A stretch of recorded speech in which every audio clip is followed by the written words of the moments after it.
పశువైనా పక్షైనా మనిషైనా మాకైనా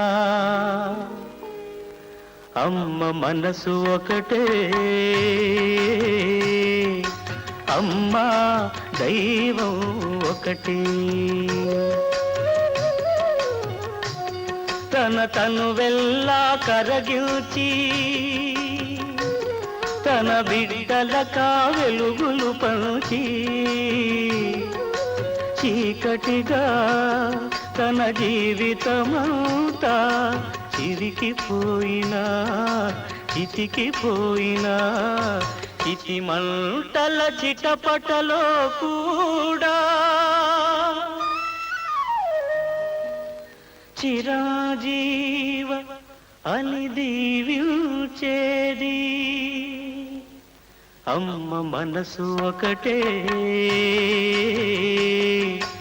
అందుకే దైవం అమ్మంటి. పశువైనా పక్షైనా మనిషైనా మాకైనా అమ్మ మనసు ఒకటే, అమ్మ దైవం ఒకటి.